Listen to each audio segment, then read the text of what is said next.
All right, get ready for this deep dive.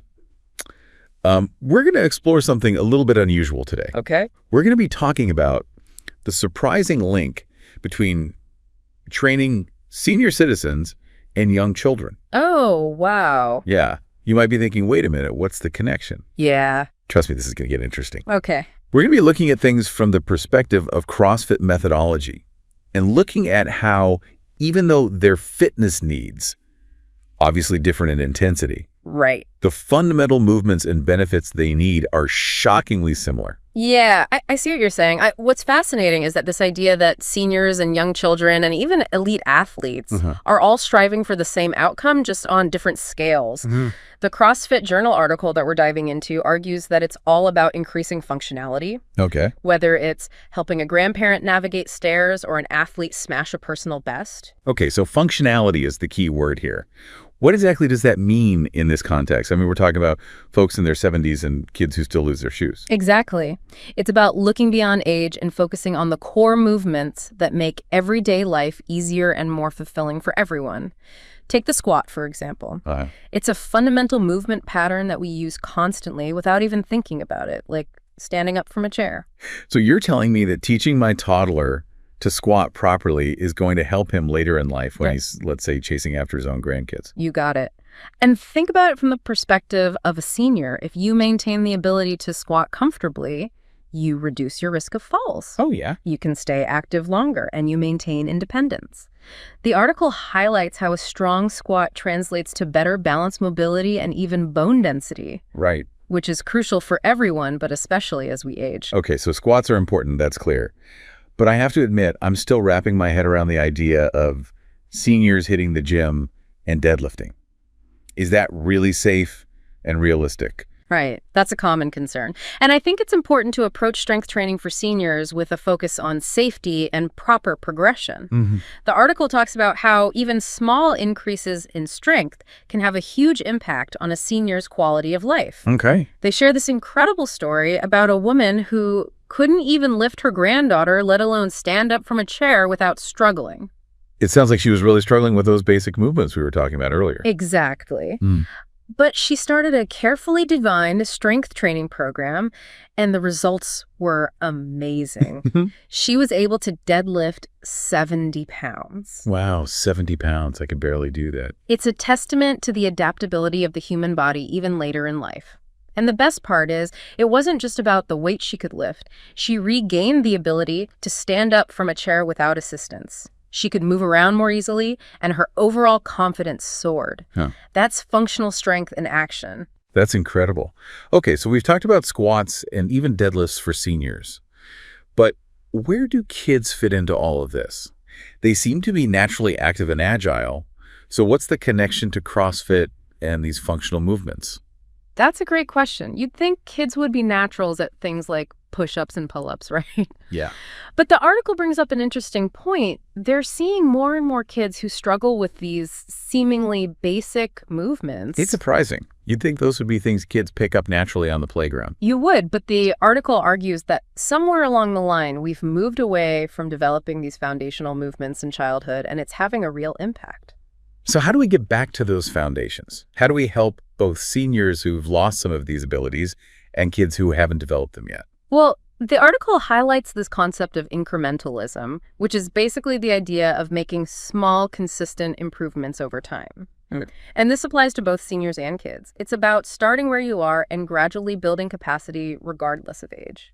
I can see how that would be important for seniors who might be dealing with age-related limitations. Yeah. But how does that apply to kids? Wouldn't they progress much faster? They do tend to progress faster, but that's why incrementalism is even more crucial for them.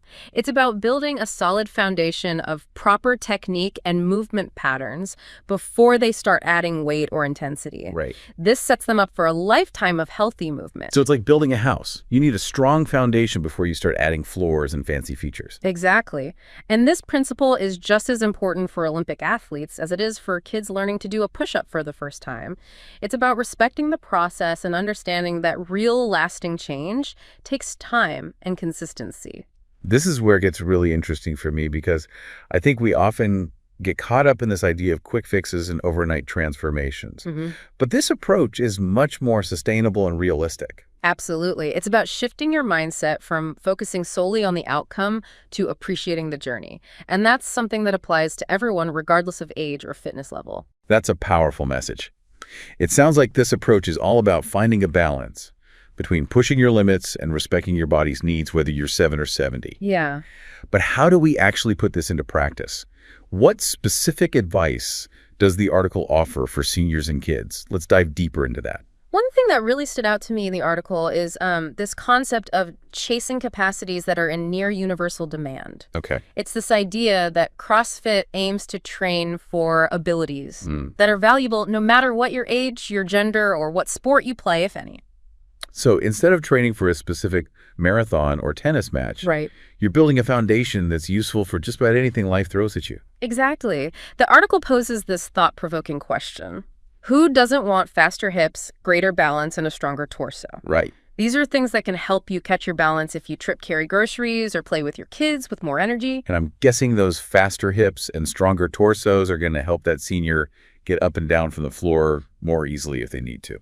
Absolutely. What's fascinating is that the article links this back to the idea of incrementalism. Okay. It's not about becoming a super athlete overnight. It's about gradually improving these basic capacities so you can enjoy a higher quality of life no matter what your sport is. Okay, so let's say our listener is someone who's been pretty inactive. They haven't lifted a weight since high school gym class.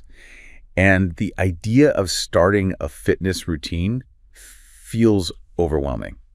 The beauty of this approach is that it meets you where you are. Right. The key is to start with a baseline that feels manageable. Okay. Maybe it's just doing a few squats while you wait for the coffee to brew or walking around the block a couple of times. The article emphasizes that even small steps can have a big impact. I love that. You don't have to transform your entire life overnight. You just need to find a starting point and build from there. It takes the pressure off. Exactly. And remember, the article warns against trying to do too much too soon. Right. That can lead to burnout or even injuries. It's all about building momentum and creating a sustainable habit over time. I think that's a big takeaway for everyone. It's so easy to get caught up in this all or nothing mentality with fitness. Yeah.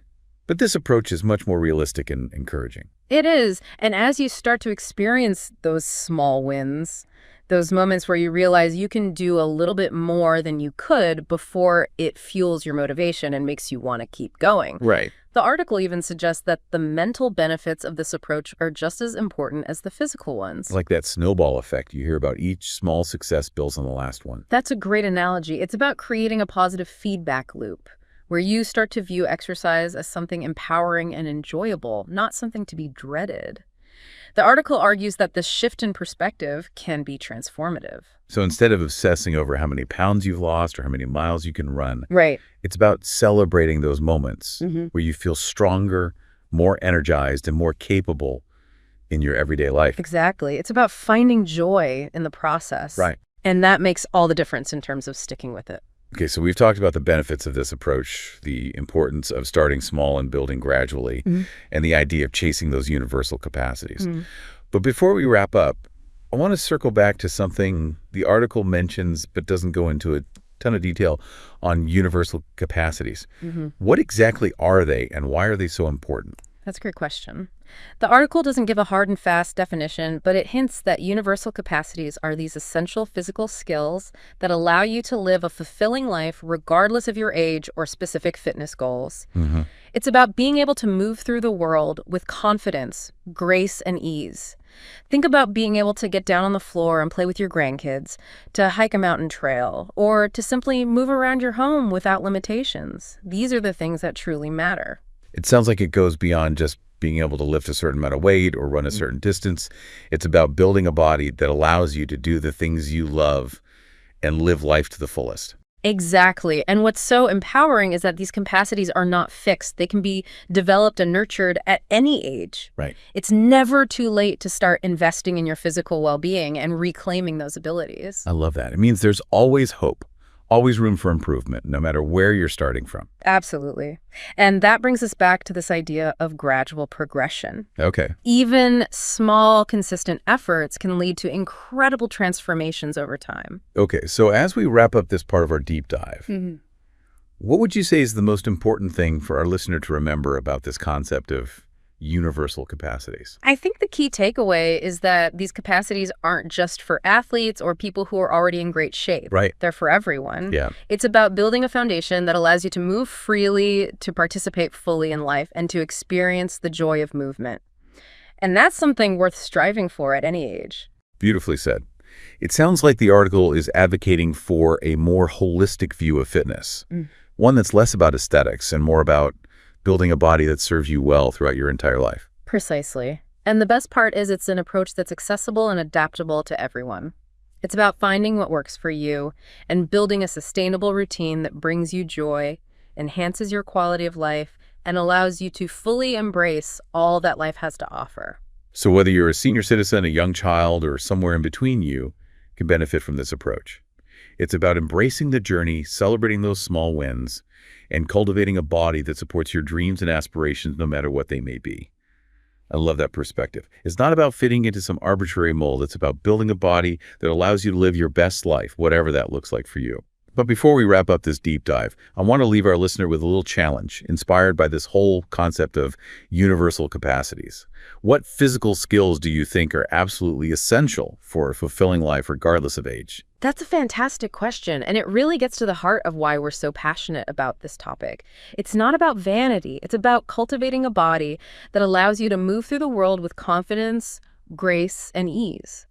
It's about being able to participate fully in life, whether that's playing with your grandkids, traveling to new places, or simply being able to get up and down from the floor without assistance. It's about freedom, isn't it? The freedom to do the things you love without being limited by your physical abilities. Exactly. And what's so exciting is that these capacities, these freedoms, they're not set in stone. We can build them, nurture them, and reclaim them no matter where we're starting from. That's such an empowering message. It means it's never too late to start investing in your physical well-being, to start building those foundational movements that will allow you to live a richer, more fulfilling life. Absolutely.